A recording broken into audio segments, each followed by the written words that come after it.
Welcome to Create Wealth Through Franchising Podcast and Kim Daly TV. I am your host, Kim Daly. I want to educate, motivate, and inspire your business ownership journey by interviewing CEOs, leaders, sales coaches, and exceptional franchisees to learn their valuable insights and strategies that we can apply to our own business ownership dreams.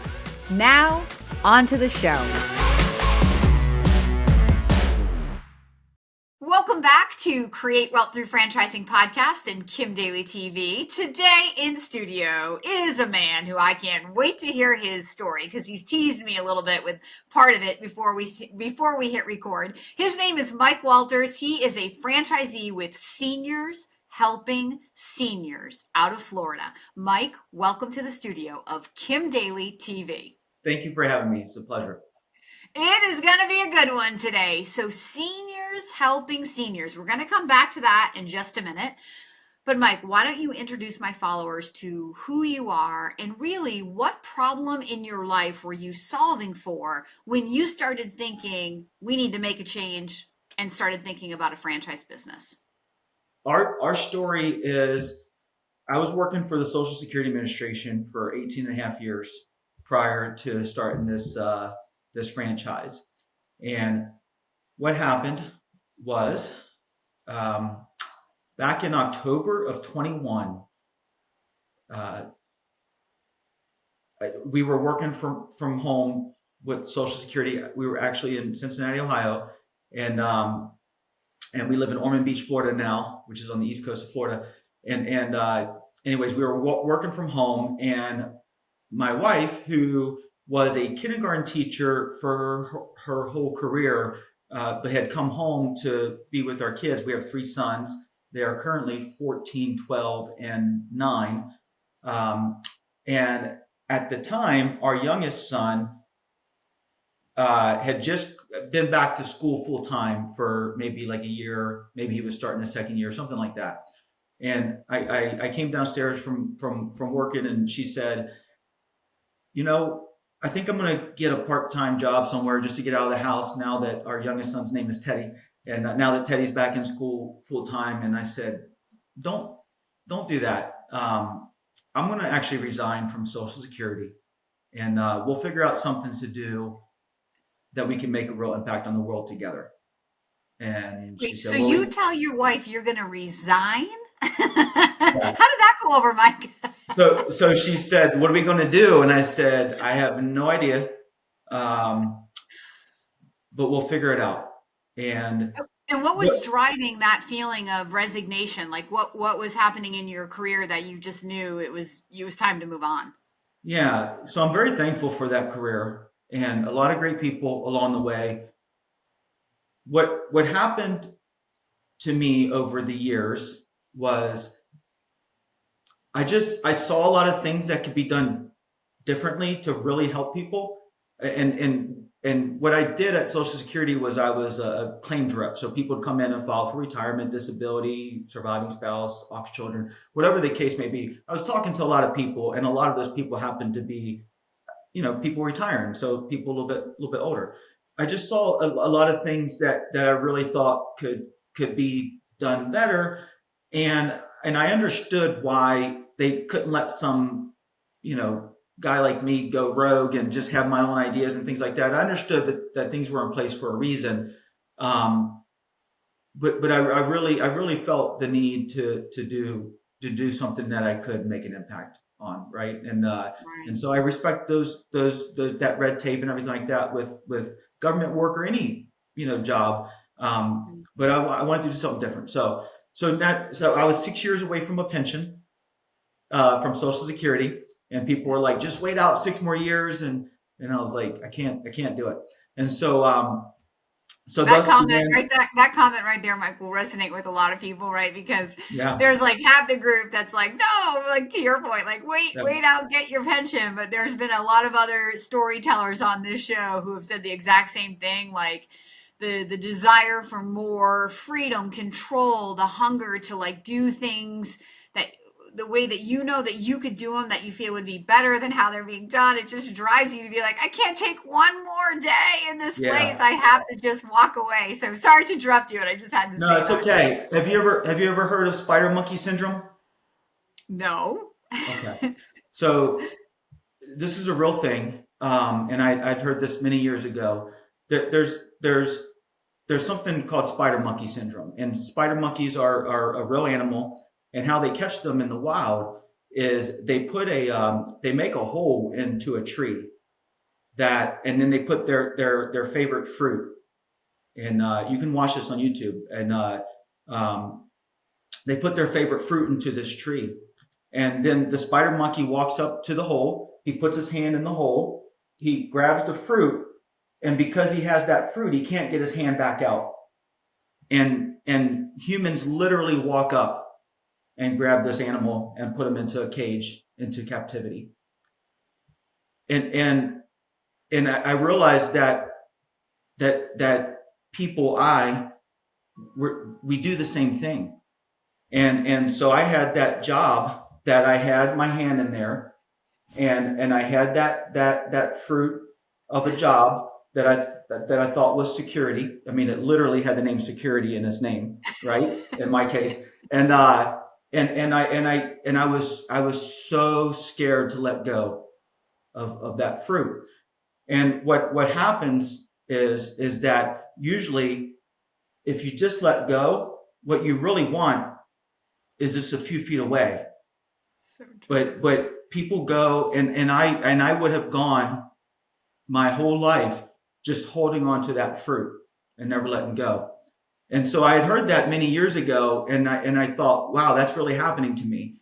And I was scared, and I didn't know what was going to do. And I had very well-meaning family members saying, do I have to remind you have 3 kids that you need to feed?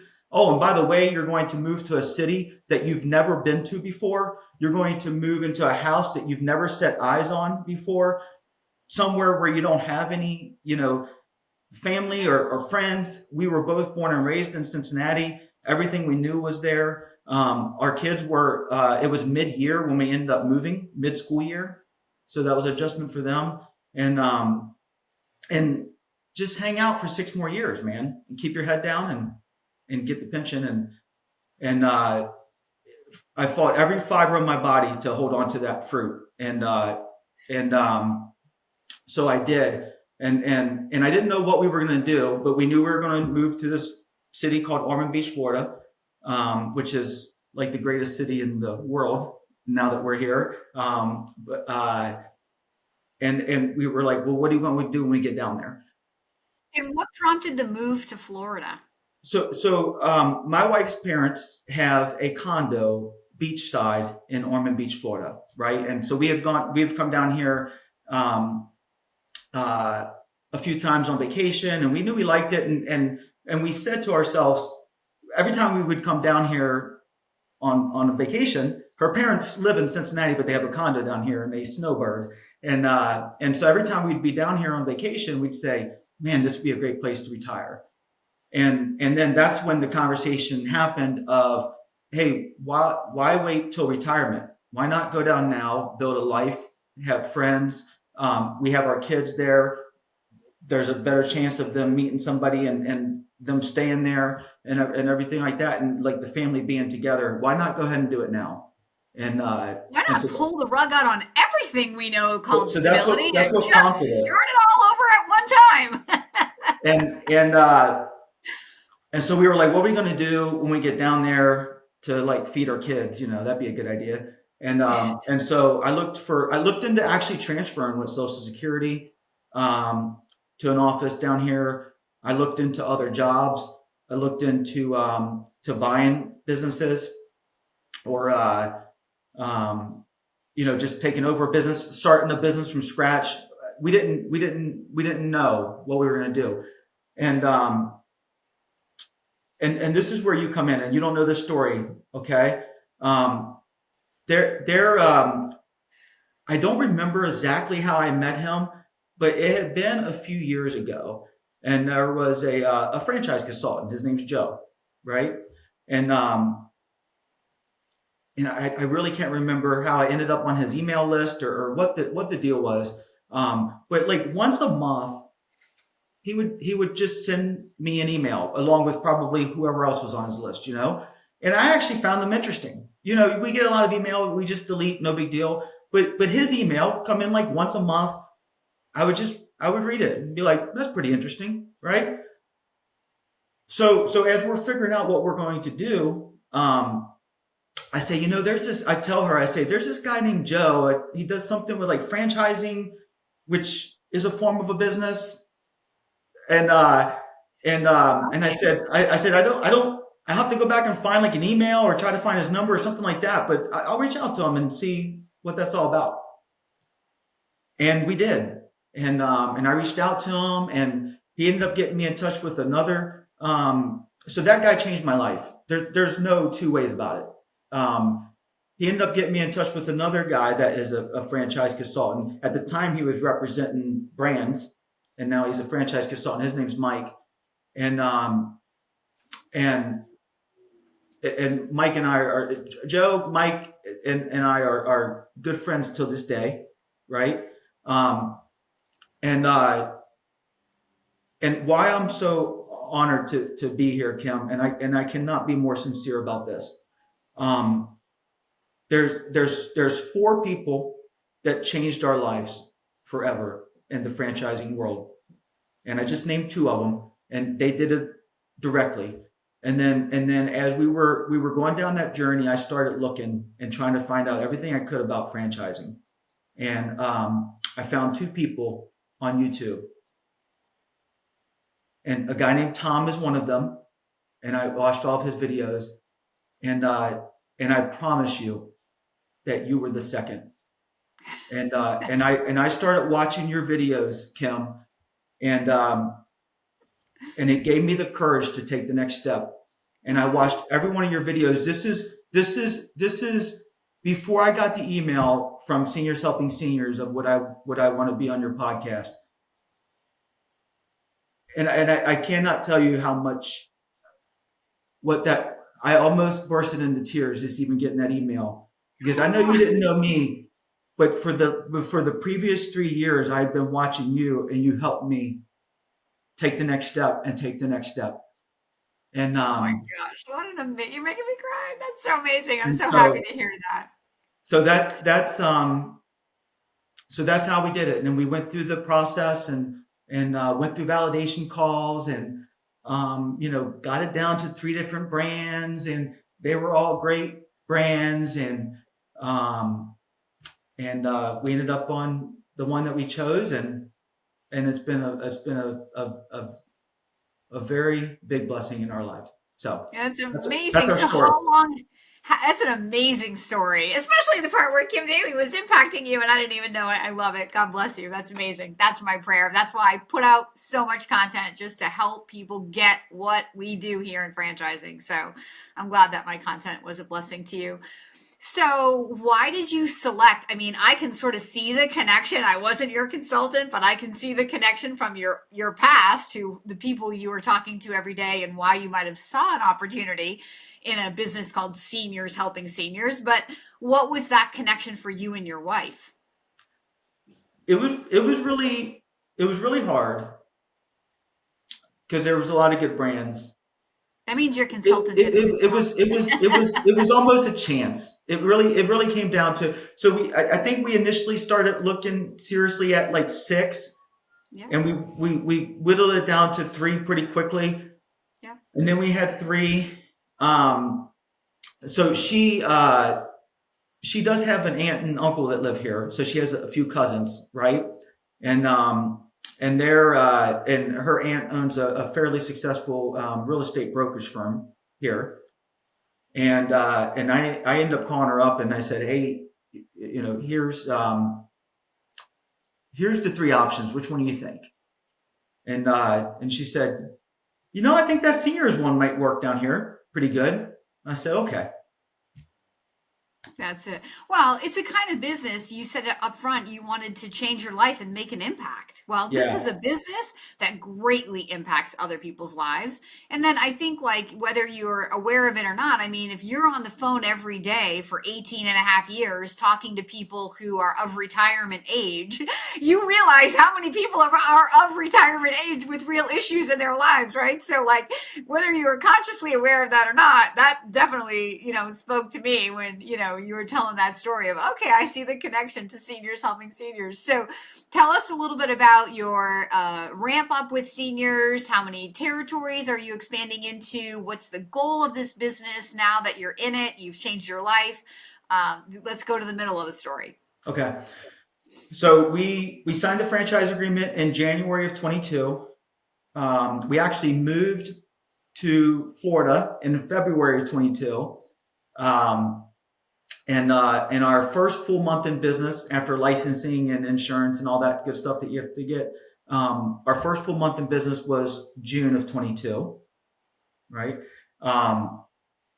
And we have 3 territories.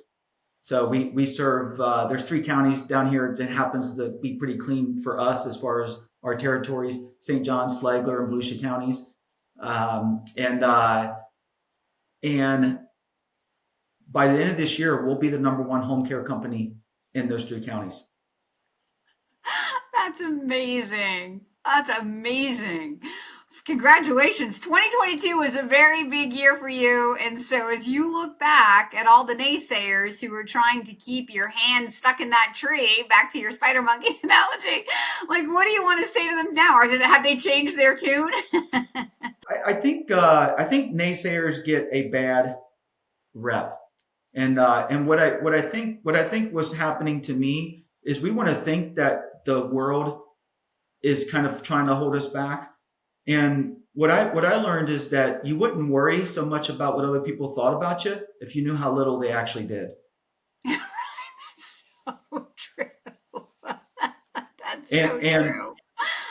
and I know that I want to put the reasons that I'm not moving forward or doing what I need to do or whatever. It's a lot easier to say it's, your mom, dad, aunt, uncle, cousin, whatever. And it's a lot tougher to look inside and say it's going to be hard, and it's going to take some guts on your end, and it's you, Mike. It's amazing. I mean, the ownership and accountability in that statement is so amazing. That's why my content resonates for you, Mike, because that is what Kim Daly is all about: ownership and accountability, and definitely not being a victim of our circumstance and letting other people, hold us back. As you said, really, they don't. We are the only ones who can hold ourselves back. And you took all of that, everything in you to change your paradigm. And I would love to spend time. We don't have time in this episode, but to dig into, because I know people out there listening are probably like, how did you really do it? How did you really do it? Right. But that's a whole nother show. That's probably hours in the making to really dig into. What was really the driving motivator in the pit of your belly, right? That allowed you to just, like I said, sweep the rug on everything that you knew that was safe and secure to just start something new. That's not something that very many people can do, especially moving and starting a business. I have to say, as a consultant, when someone calls me and says, oh, we want to move and start a business, I'm like, look, why don't you move, get settled, learn the area, and then start the business? And only if they really push back do I know that they have what it takes. Because a lot of people, when you explain it to them kind of rationally, they take the out and they do it. But those people who fight back, then that's the burning desire that I'm like, who am I? I'm not playing God with your life. If you can do all of this, I'm in. I'm your advisor. Let's go. Yeah. So, I mean, it's an awesome and inspiring story in and of itself. And to then now you're working with your wife, you're doing something that has impact. You probably wake up every day feeling energized and motivated. Have you enjoyed the experience with the franchisor? Have they been, responsive to you? And have you found that this whole idea of being in business for yourself, but not by yourself, proves to be worth it? Yeah. And let me just add something, because I do validation calls now for Seniors Helping Seniors, and I just did one like a week ago, maybe a couple days ago. I'm not really quite sure, but and people ask like, well, how did you do that? How did you eventually just say I resign and I'm going to go for it? And when people tell their story, it sounds so heroic, like they're just Superman and all that stuff. And I told this guy, I said, well, I sound very confident at this point, but what you don't know is that when I you wire the check for the franchise fee or whatever, and when I went to the bank to do that back in Cincinnati, Ohio, I remember driving home from the bank and I was shaking so bad. I pulled over, and the bank was 5 minutes from my house. I pulled over in a parking lot and literally threw up. Oh, oh my God. Just out of nerves, out of fear, out of doubt, out of every, no matter what I was, and I had to keep telling myself all the things I had heard, all the things I had read, that fear is false evidence appearing real. Right. And that really true miracles only happen when you operate in faith. And faith is people think that if you believe that equals faith. It's not until you actually take action do you release that faith to allow true miracles to start happening. And sometimes it's in, I believe that this chair I'm sitting in will hold me up, but it's not until I actually sit down in it that I show that I have true faith that it'll hold me up. And it's your action and reaction to everything. And when you walk around in life and you have the action that everything's going to be okay, you're calm, you're collective. It doesn't mean that you don't believe. It doesn't mean that you don't work hard to get to that point. But when you know that it's going to be okay, you start to take those steps. It doesn't mean that you still don't pull over and throw up every now and again, right? Or stay up at night to this worried sick. But it's to continually telling yourself, and it's not one time that I ever got to tell myself that, and then it ended up being okay. It was daily. It was every day, multiple times a day, over and over. It's going to be okay. It's going to be okay. And one of those reasons that I knew that, going back to what your original question was because of the people I was meeting within the franchisor. And I know beyond a shadow of a doubt, we would not be where we are, anywhere near where we are, without their help. And that includes, so what I think this is, I don't know this for sure. I believe this is probably true for most franchisors, if not all. I wanted to be an entrepreneur, and I wanted the guidance. And I've always felt like Seniors Helping Seniors, in my case, they always was, I knew they were there if I needed the help. They had the help, but they let me do what I needed to do too. Hey, here's some options. You can decide. If you want the help, we're here. If you don't, that's okay too. And it felt very unpressured. It felt like a partnership versus like a management type of thing. And it wasn't, and I didn't know this either. It wasn't just it wasn't just the home office.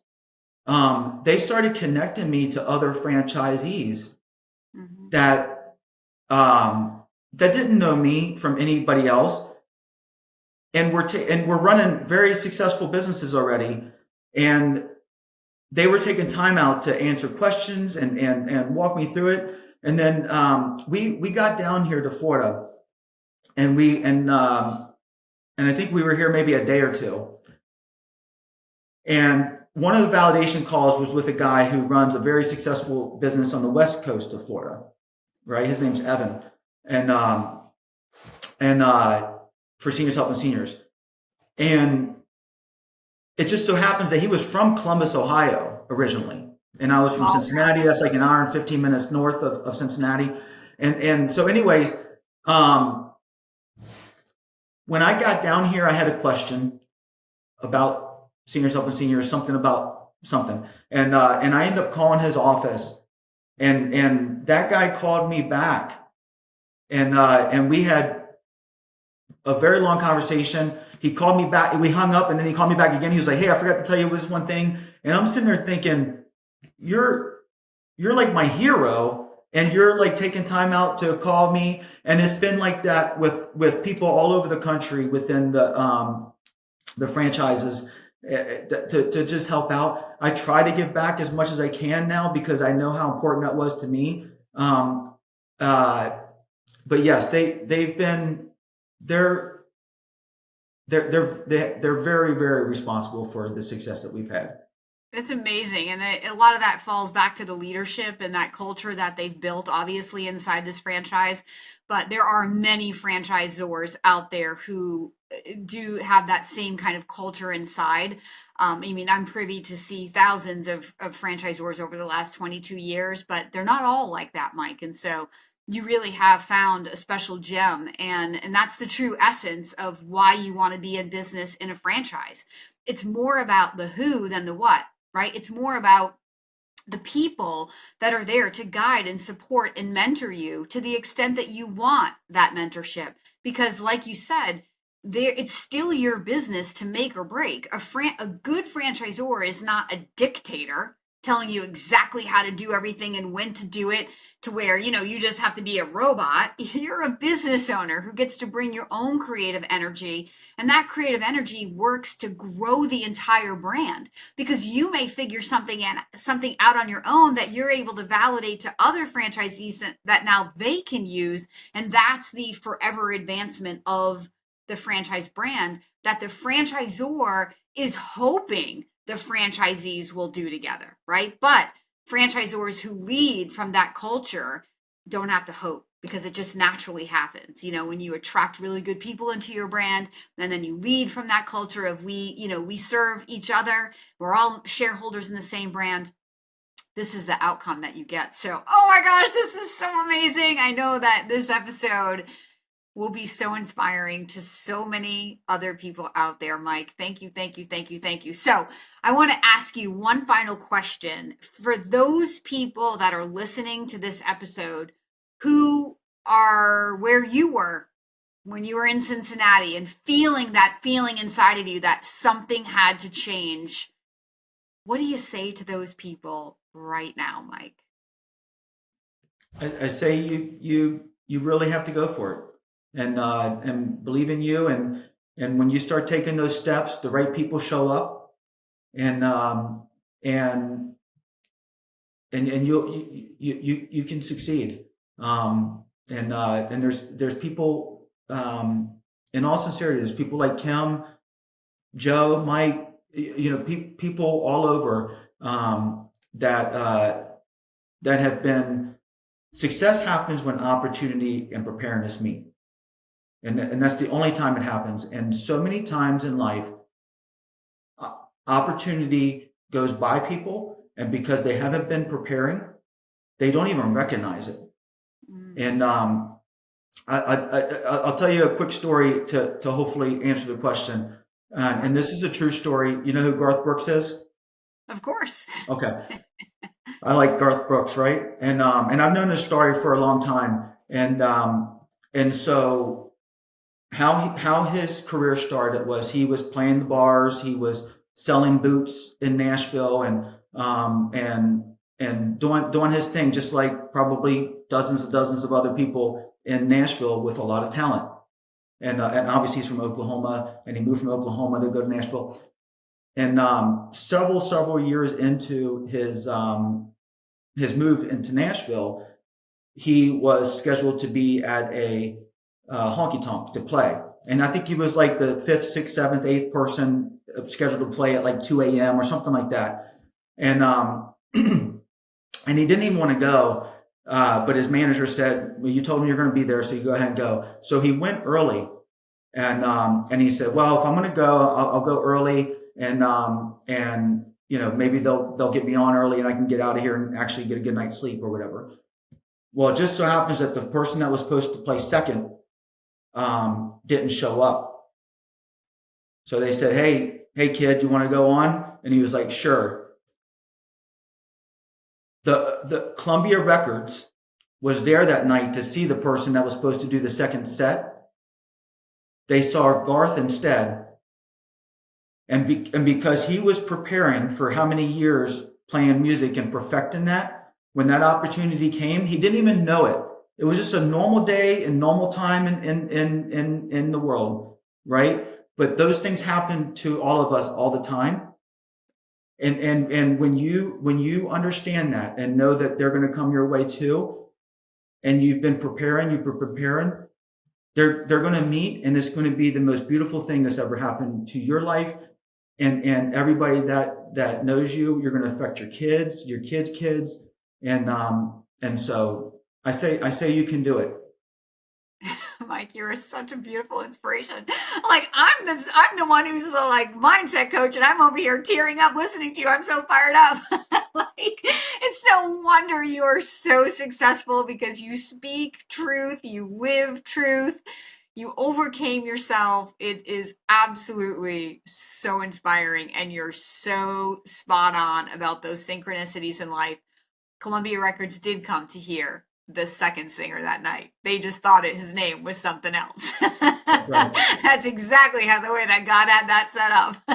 And thank God that Garth answered the plan, answered the call, and went early. Yep. Oh, it's so beautiful. Well, I am so inspired by your story today. For those who are out there who are equally as inspired, do what this man did. Follow Kim Daly. Get to my YouTube channel. Get some inspiration. Get some more education. But when you are ready, do not delay. Follow the email on the screen right now if you are ready. Or reach out directly at inquire@kimdaly.tv. That's inquire@kimdaly.tv. Mike, thank you so much again for being our special guest here today. Thanks, Kim. I appreciate you so much. And until next time, my name is Kim Daly, and I want to be your Daily Coach.